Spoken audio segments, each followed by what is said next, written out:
하나님의 말씀 신명기 34장 1절에서 3절까지 말씀이 되겠습니다. 제가 읽겠습니다.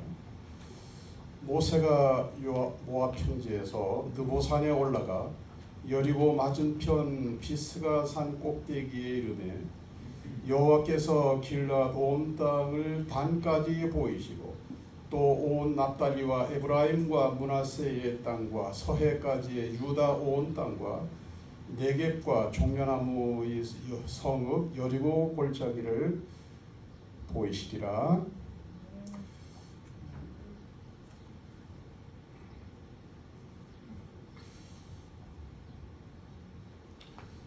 이번 주 금요일 6월 25일은 한국전쟁 71주년이 되는 날입니다. 3년간 계속된 한국 전쟁사에서 치열한 전투를 꼽으라 그러면 일반인들은 다부동 전투를 이야기합니다마는 한국 전쟁에 참전했다가 생존한 생존 병사의 증언으로는 백마고지의 전투가 가장 치열했다 이렇게 기억을 합니다. 지금 보이는 화면이 백마고지가 되겠습니다. 왜 백마고지 전투를 이렇게 치열하게 했을까요? 전쟁의 승패에 있어서 고지를 점령하는 것이 중요하기 때문입니다. 고지를 점령하게 되면 평지를 점령하는 것은 쉬운 일입니다. 그래서 전쟁 중에는 고지 탈환을 위해서 온 힘을 기울이는 것입니다. 백마고지 전투는 철원 평야의 요충지인 395 고지에서 벌어진 전투로서 지역 전투로는 세계 전사상 유례가 없을 정도로 치열했습니다. 1952년 10월이니까 한국 전쟁이 거의 끝나가는 즈음입니다.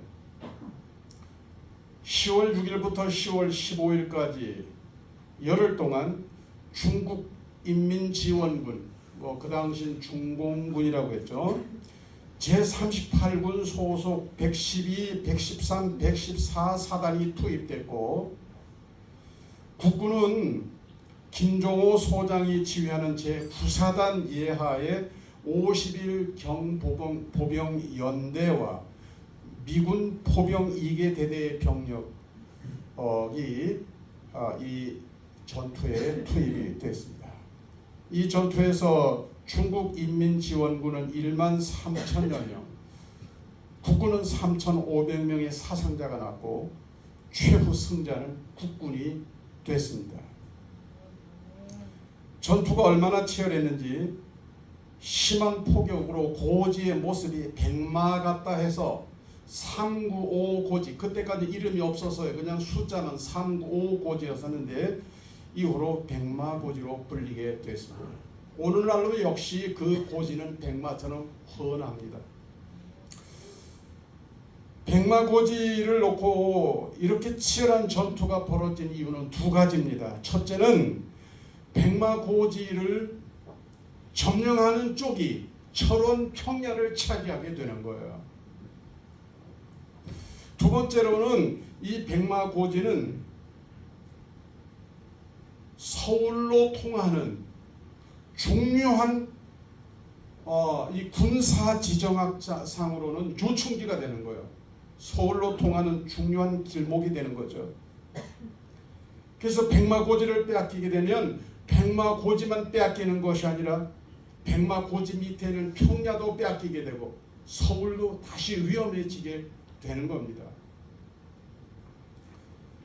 그래서 백마고지에서 최후 승자가 국군이 되어짐으로써 김일성이 그 백마고지 패전 이후에 울었다, 통곡을 했다, 이런 전쟁 기록 가운데 내용이 있습니다. 백마고지 전투하면 특별히 감동적인 이야기가 하나 있습니다. 백마고지 전투에 특공대로 참전했던 이기칠이라는 국군 일병이 있었어요. 대단히 감동적이고 신앙적인 이야기이기 때문에 소개를 드리려고 합니다. 이기칠 일병은 포항, 요 가까이 포항에서 남의 집 머슴살이를 했습니다. 당시에. 국군 징집은 주인집 아들이 받았습니다. 요즘에는 그런 일이 있을 수도 없지만 옛날에는 머슴을 대신 보내는 일들이 종종 있었단 말이에요. 돈 많은 사람이 가난한 집에 아들을 대신 보내는 거예요. 돈 주고 쌀 몇 성 주고. 그러니까 약간 지능이 떨어지는 머슴으로 있던 이기칠이가 주인이 살살 꼬셔가지고 너희 집에다가 쌀 몇 성 보내줄 테니까 네가 우리 아무개 대신해서 군에 가라. 그래가지고 이 멍청한 이기칠이가 군에 들어간 거예요. 주인 아들을 대신해서. 이기칠 일병은 늘 코를 줄줄 흘리고 다녔어요. 어린애들이 그 당시에 코 많이 흘렸습니다마는 군에 가는 이 청년인데도 코를 줄줄 흘리고 다녔어요. 그러다가 코가 쭉 빠져나면 훌쩍 한번 들어갔다가 나갔다가. 그게 늘 놀림감이었어요. 예. 또 밤중에 뭐 요즘은 그렇지만 그 전시 상황이니까 보초가 얼마나 삼엄하겠어요. 예? 근데 보초를 서면서도 늘 노래를 불렀어요. 아니 자기 위치를 자꾸 이렇게 노출시키면 안 되잖아요. 보초가 전시 상황이니까 저기 정탐병이 어디 있는지도 모르는데 노래를 부르는데 큰 소리로 또 노래를 부르는 거예요. 그래가지고 하여튼 부대원들 사이에서는 7푼이 8푼이로 늘 놀림의 대상이 됐습니다. 이런 이기칠 일병이 백마고지 점령작전 특공대로 뽑힌 거예요. 아마도 그땐 지원 받았을 거예요. 특공대. 자, 오늘 공격조 나설 사람 아마 특공대를 뽑았을 겁니다. 이게 뭣도 모르고 손을 뻗쩍 들어가지고 특공대가 뭐 좋은 건 줄 알고 어쨌든 특공대에 뽑혀서 이제 동료들과 함께 백마고지를 향해서 진격해 가는 겁니다. 진격하는 과정에서 적의 포탄이 막 비오듯 쏟아졌습니다. 그래가지고 결국은 부대원들이 뿔뿔이 흩어져요. 그리고 그 중에서 8명이 인민군의 포로가 됩니다. 그 중에 이기칠이도 포로로 붙잡혔어요. 전쟁 중의 포로는 국제포로법에 따라서 다 대우해주고 있어요. 함부로 막 죽이고 이렇게 하는 거 아니에요. 근데 인민군은 그 당시에 군량비도 부족하고 지킬 병사도 부족하다고 하면서 즉결 재판을 열어서 금방 붙들려온 포로 8명을 사형 언도를 내리고, 그 뭐 판사가 했겠습니까? 그죠? 그냥 사형 언도를 내리고 그냥 사형장으로 끌고 갔습니다. 눈을 가린 다음에 기둥에 묶어두고 8명의 인민군 사수가 총을 가지고 사격 준비를 하고 있는 가운데 인민군 사형 집행관이 이제 마지막이다. 할 말이 있으면 해라. 그랬습니다. 그러니까 모두 뭐 그 상황에서 무슨 할 말이 있겠습니까? 모두 죽음을 기다리고 입 다물고 있는데 이기칠이가 부대 내 7푼이 8푼이라고 놀림받는 이기칠이가 마지막으로 노래 한번 불러도 되겠습니까? 그러니까 사형 집행관이 아니 마지막 말도 아니고 마지막으로 그 상황에서 무슨 노래를 부르겠어요. 그런데 모두 같이 사형당하는 사람들조차도 킥킥거리고 웃는데 인민군 사형 집행관이 가만 생각해 보니까 궁금한 거예요. 도대체 뭔 노래를 마지막으로 부르고 싶어서 마지막으로 노래 한 곡 불러도 되겠습니까? 그래서 궁금증을 이기지 못한 인민군 사형 집행관이 불러라. 그랬더니 이기칠 일병이 노래를 부릅니다. 골짜기가 쩌렁쩌렁 울리도록 노래를 부릅니다. 우리가 잘 아는 노래입니다. 이 노래입니다. 예수 사랑하시는 성경에서 배워. 우리들은 약하나 예수 권세 많도다. 날 사랑하신 날 사랑하신 성경에 써있네. 그리고 아멘까지 했어요.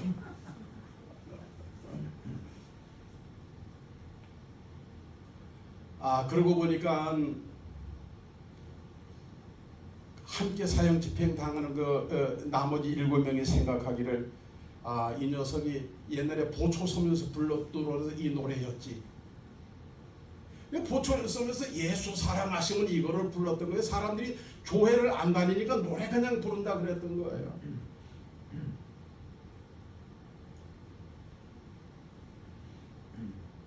이제 사형 집행할 건데 이기칠이가 또 한마디 합니다. 한 곡 더 불러도 됩니까?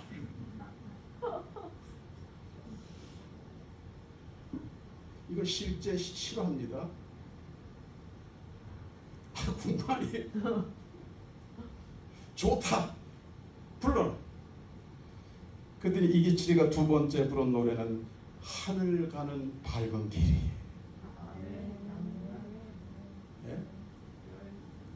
그러면 그 사형 집행의 이 무겁고 엄숙한 시간이 그야말로 은혜로운 천국 환송 예배의 시간이 된 거예요. 이제 인민군 군관이 사형 집행관이 거청하니까 인민군 사수들이 이제 전부 다 초전하고 이제 쏠 거단 말이죠. 전부 다 자기 한 사람씩 사형당하는 사형수들을 향해서 딱 정조준을 했는데 조금 있다니까 따발총 소리가 막 따라따라 막 났어요. 그래서 이제 드디어 죽는구나. 그리고 이제 사형수들이 국군 사형수들이 죽는다. 그러고 있었는데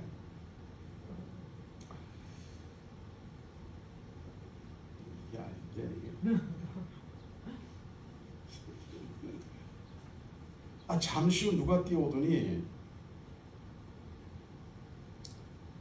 눈을 풀어주면서 다른 사람 눈도 빨리 풀어주라 그러는 거예요.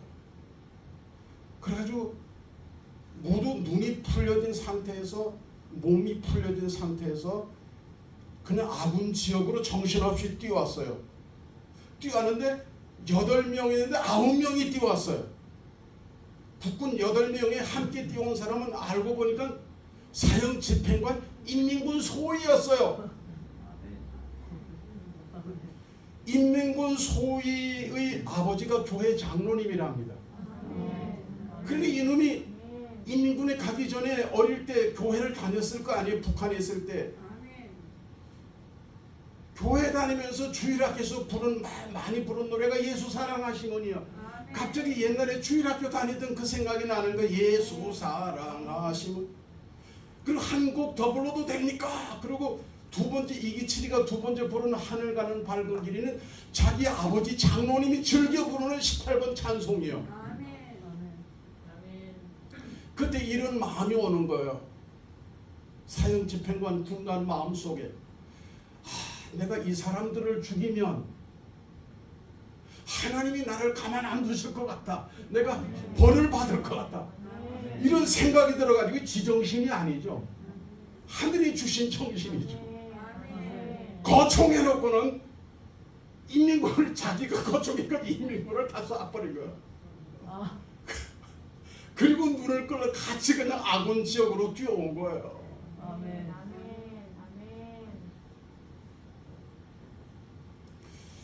오늘 대한민국이 누리는 평화와 번영은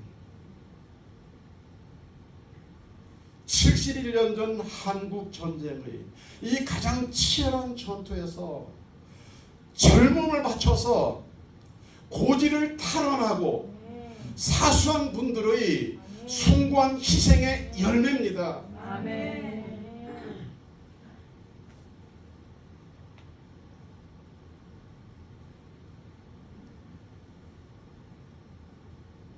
오늘 읽은 말씀에 보면 출애굽의 지도자인 모세가 서 있던 곳의 지명이 나옵니다.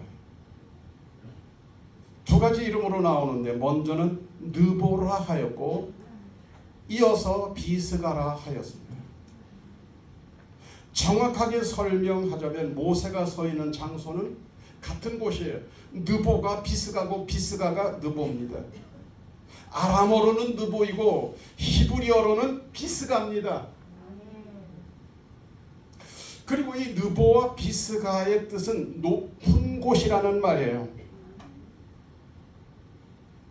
유교 71주년을 가만히 생각하면서 전투 용어로 말하면 높은 곳은 뭐라고 말하나? 고지라고 말합니다.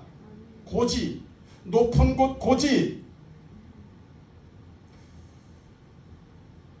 그래서 현지에서는 시아가라고 하는데 곧 정상이라는 말이에요. 다 같은 뜻이에요. 높은 곳 고지, 시아가, 정상 다 같은 말이에요.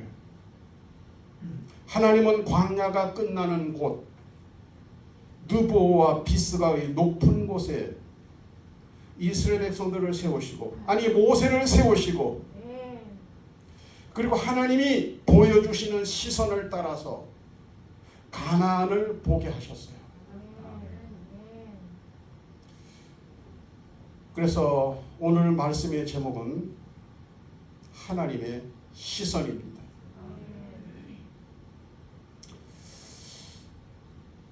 신앙생활의 1차적 목표는 신앙의 높은 곳에 오르는 것입니다. 광야 생활의 맨 끝 가나안 직전이 어떤 곳이냐? 높은 곳이라는 거예요. 느보 비스가 높은 곳 정상 고지라는 거예요. 거기 누가 서 있었어요? 모세가, 여호수아와 갈렙이, 가나안에 들어간 광야에서 새로 난 사람들이 그 고지 정상 높은 곳에 서 있었던 것입니다. 그래서 교회 생활은 광야 생활인데 우리 교회 생활, 신앙 생활의 끝은 어디냐? 높은 곳이에요. 430년간 애굽에서 종살이 하다가 모세와 함께 애굽을 탈출한 사람들은 200만 명으로 봅니다. 그 가운데 상당수가 아니라 거의 대부분이 광야에서 낙오자가 됩니다. 민수기 26장 65절 말씀해 보면 이는 여호와께서 그들에게 대하여 말씀하시기를 그들이 반드시 광야에서 죽으리라 하셨습니다. 이러므로 여분네 아들 갈렙과 눈의 아들 여호수아 외에는 한 사람도 남지 아니하더라 그랬어요. 200만 명이 출애굽 하였지만 40년 광야 생활이 끝나는 광야의 끝, 거기가 느보 비스가 곧 높은 곳입니다. 정상입니다. 여기 선자는 모세와 여호수아 갈렙 그리고 광야에서 새로 난 사람들이었어요. 나머지 199만 9,988명은 뭐예요? 98명은 뭐예요? 광야에서 전부 다 낙오자가 됐어요. 비율로 따지자면 100만 분의 1이에요.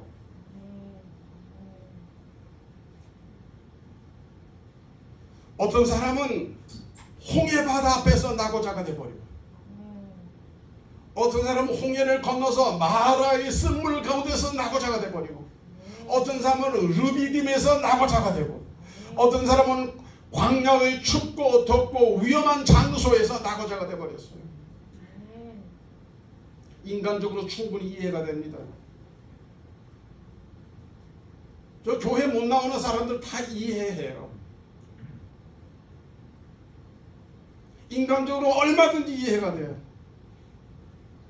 그러나 정상의 선자는 정상에 서려면, 높은 곳에 서려면, 느보와 비스가에 서려면 환경을 넘어서야 하고 사람을 넘어서야 하고 여호수아와 갈렙처럼 앞으로 돌파하고 전진해야 그 자리에 서게 되는 거예요. 정상에 서게 되는 거예요. 높은 곳에 서게 되는 거예요. 고지에 서게 되는 거예요. 어느 연구단체에서 서울 시내 학생들 2,000명을 상대로 의식조사를 했습니다.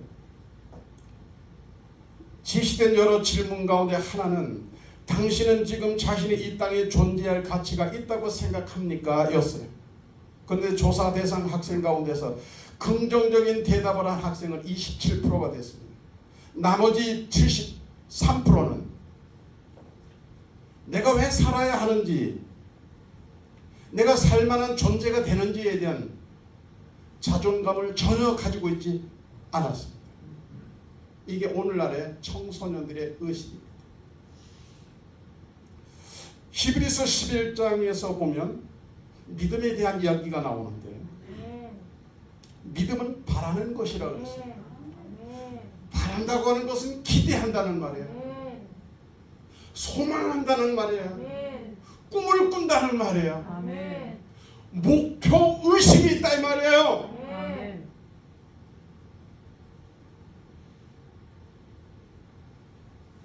어떤 목사님이 저보고 은퇴에 뭐 하실 겁니까? 은퇴에 저는 셀터 할 겁니다. 셀터가 뭡니까? 그래서 셀터 사역에 대해서 쫙 설명했어요. 아이 그냥 놀아요. 같이 놀아요. 그러더라고요. 나는 놀고 싶어요. 아무것도 안 하고. 그러나 하나님이 부르시는 그날까지 꿈을 꾸기를 원하는 거야. 전진하고 돌파하고 백마고지 395 고지 정상에 서야 평야도 내 것이 되는 것이고 수도 서울도 내 것이 되는 거, 나도 살고 남도 살려내는 거예요. 쉬운 일 절대로 아니에요. 험한 일이에요. 위험한 일이에요. 어쩌면 죽을 수도 있어요. 그러나 하나님은 꿈을 꾸면서 전진하기를 원하시는 거예요. 주저앉기를 앉는 자를 원하지 않으시고 하나님은 일어선 자를 주목해서 바라보시면서 격려하시는 거예요. 시편 107편 30절에 이렇게 말씀합니다. 그들이 평온함으로 말미암아 기뻐하는 중에 여호와는 그들이 바라는 항구로 인도하시는도다. 그들이 바라는 항구로 인도하시는 것. 무슨 얘기야? 신앙생활은 끊임없이 바라는 거예요. 어떤 곳? 높은 곳. 느보와 비스가 정상 고지를 바라보는 거예요. 신앙의 고지를 바라보는 거예요. 때로는 환경이, 때로는 사람이 발목을 잡지만 그럼에도 신앙이 더 높은 곳을 바라보고 꿈을 꾸고 전진해야 합니다. 하나님은 수많은 장애물 가운데서도 끊임없이 믿음으로 바라보고 꿈꾸며 소원의 항구를 향해서 전진하는 사람들을 에베렛을 도와주시고 은혜와 축복을 내려주신다고 말씀하고 계십니다. 민수기 13장에는 12명의 가나안 정탐꾼 이야기가 나옵니다. 이스라엘 백성이 가나안 땅을 정탐하기 위해서 각 지파 가운데서 족장된 사람 12명을 택하여서 그들을 가나안 땅에 들여보냅니다. 그들은 그 성과 그곳에 사는 사람들과 또 그곳이 과연 젖과 꿀이 흐르는 땅인가를 살펴보기 위해서 가나안 땅에 들어갑니다. 40일간 가나안을 정탐하고 와서 모세와 백성들 앞에 보고를 하는데 그 땅은 젖과 꿀이 흐르는 땅이 맞다고 보고를 합니다. 그러면서 가나안에서 가져온 과일을 보여줍니다. 아마도 추측컨대 이것을 보여주었을 거예요. 아멘. 그러나 보고의 결론은 달랐어요. 10명의 정탐꾼은 그 땅의 거주민은 강하고 성읍은 견고하고 힘이 크다고 하면서 가나안 땅에 거주하던 사람 네피림 후손 아낙 자손이라고 하는데 그들은 힘이 클 뿐만 아니라 수요가 많았다고 보고하면서 우리는 능히 그들을 치지 못한다, 이렇게 부정적인 보고를 해요. 사람들이 확 휩쓸려 가죠. 참 이상해요. 사람들은 부정적인 이야기에 마음을 열어요. 귀를 열어요. 따라가요. 그러나 여호수아와 갈렙은 우리가 곧 올라가서 그 땅을 취하자. 능히 이기리라. 여호와께서 우리를 기뻐하시면 우리를 그 땅으로 인도하여 들으시고 그 땅을 우리에게 주시리라. 또 그 땅 백성을 두려워하지 말라. 그들은 우리의 먹이라. 그들의 보호자는 그들에게서 떠났고 여호와는 우리와 함께 하시느니라. 10명의 정탐꾼과 상반된 보고를 합니다. 차이가 뭘까요? 차이가 뭘까요? 신앙의 정상에 서느냐, 아직도 신앙의 저 평지에 있느냐의 차이. 10명의 정탐꾼은 느보산에 못 왔습니다. 아십니까? 신앙의 차이. 여호수아와 갈렙은 뭐예요? 느보 비스가 고지 정상 높은 곳의 선자이거든요. 민수기 32장 12절 말씀을 읽어봅니다. 다만 그나스 아들 여본의 아들 갈렙과 눈의 아들 여호수아는 볼 것은 여호와를 온전히 순종하였음이니라 하시고, 민수기 14장 24절도 읽어봅니다. 오직 내 종 갈렙은 그 마음이 그들과 달라서, 그들 누구의? 광야에서 낙오된 사람들, 나를 온전히 쫓았은즉 그의 갔던 땅으로 내가 그를 인도하여 드리리니 그 자손이 그 땅을 차지하리라. 성경은 비스가와 느보, 높은 곳 정상 고지에 섰던 여호수아와 갈렙을 향해서 온전한 사람이라고 말을 해요. 온전한 사람이라는 거야. 온전하다는 말은 전부 다라는 말이에요. 우리는 정상, 신앙의 정상에 서기 위하여, 신앙의 높은 곳에 서기 위하여 전부 다 온전해야 됩니다. 부분적인 믿음이 아니에요. 부분적인 순종이 아니에요. 부분적으로 말씀을 따라가는 것이 아니에요. 부분적인 봉사가 아니에요.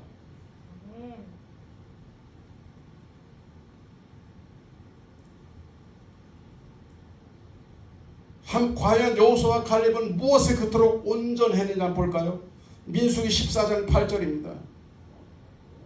여호와께서 우리를 기뻐하시면 우리를 그 땅으로 인도하여 들으시고 그 땅을 우리에게 주시리라. 이는 과연 젖과 흐르는 꿀이 흐르는 땅이니라. 10명의 정탐꾼은 그 땅의 거인들을 보고 왔어요. 그들의 수효가 많은 것만 보고 왔어요. 근데 여호수아와 갈렙은 뭐예요? 하나님을 보고 왔잖아요. 하나님을 보았잖아요. 하나님이 기뻐하시면 하나님이에요. 우리는 모든 상황에서 하나님을 바라봐야 합니다. 지금도 하나님의 시선은 정상의 선자를 주목하십니다. 정상의 선자가 크든지 작든지 그 자를 바라보십니다.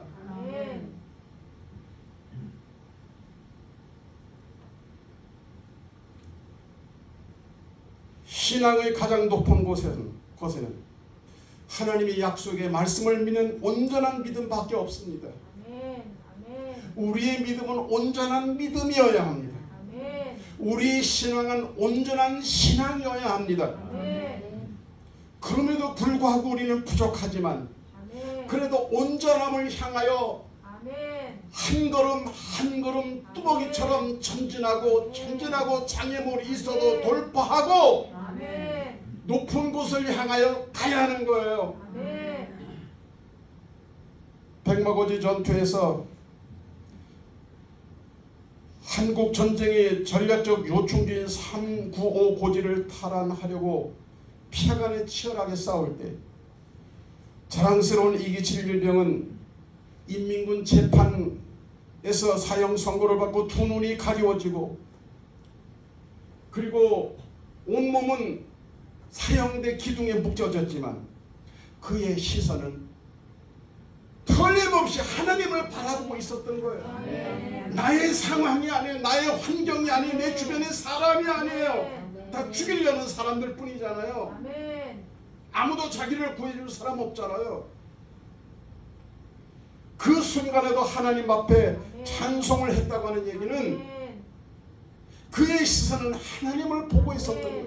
아멘. 저는 믿습니다. 하나님의 시선 또한 이기질 일병을 난 보고 있었을 거라고 믿어요. 아멘. 그리고 그를 살리기 위해서 사형집행관 군관의 마음에 감동을 주신 줄로 믿습니다. 아멘.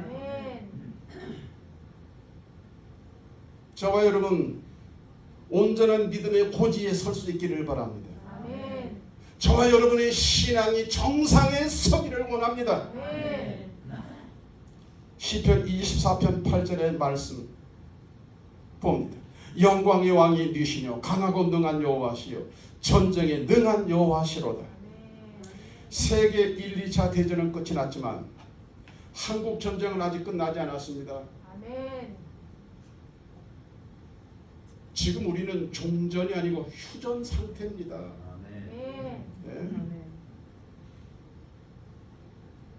작년 이맘때에도 북한이 개성공단에 있는 남북 연락사무소 폭파하는 거 맞죠? 종전이 되면 이런 일이 없어요. 안 일어나야 돼. 그럼 종전이 안 되는 거예요. 다시 개전되는 거예요. 그런 상황은 원래. 그 상황은 개전 상황이에요.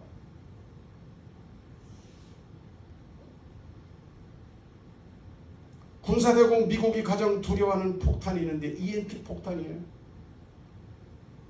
EMP 폭탄이 어떤 나라 상공에서 터지면 그 나라의 모든 전자장비가 스톱돼 버려요. 고철이 돼 버립니다. 그래서 순식간에 석기 시대로 돌아간다 그래요. 미국이 제일 무서워하는 폭탄이에요. 이미 러시아는 이 폭탄 가지고 있어요. 근데 러시아의 EMP 폭탄 기술자가 2년 전에 북한에 들어갔대요. 미국 정보당국에서는 북한이 이미 EMP 폭탄을 개발했을 거라고 예상을 합니다. 정신 똑바로 차려요. 전쟁 끝났어요? 군사적으로 현재 그렇다 이 말이에요. 정치인들은 지금도 정치적으로 더 높은 곳에 오르려고 상대방을 비판하고 자기를 주장하면서 국민을 선동합니다. 언론은 권력의 눈치를 살피면서 권력의 시녀 노릇을 합니다.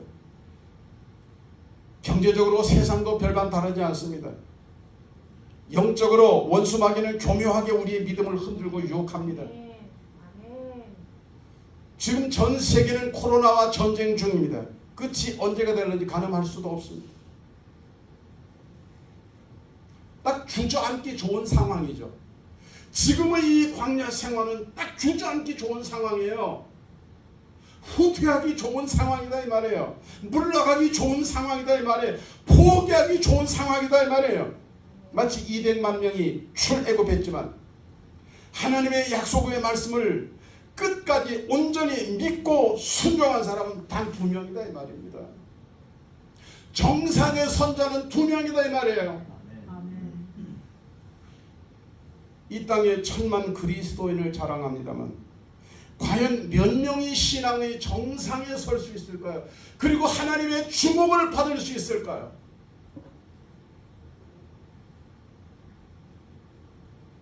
잠언서 24장 16절에 보면 대저 의인은 7번 넘어질지라도 다시 일어나려니와 의인이 뭐예요? 온전한 사람이에요. 여호수아 갈렙 같은 사람이에요. 의인은 다시 일어난다 그랬어요. 하나님의 시선은 느보와 비스가 산의 높은 곳에 선 모세, 여호수아, 갈렙을 바라보셨어요. 그리고 하나님의 시선은 그들을 가나안으로 바라보게 하셨어요. 우리 또한 신앙의 정상에서 하나님의 주목, 하나님의 시선을 끌만한 저와 여러분 되기를 바랍니다. 우리 교회가 되기를 바랍니다. 그리고 하나님이 보게 하시는 곳, 하나님의 시선을 따라 바라보는 저와 여러분 되기를 주의 이름으로 축복합니다. 기도드립니다.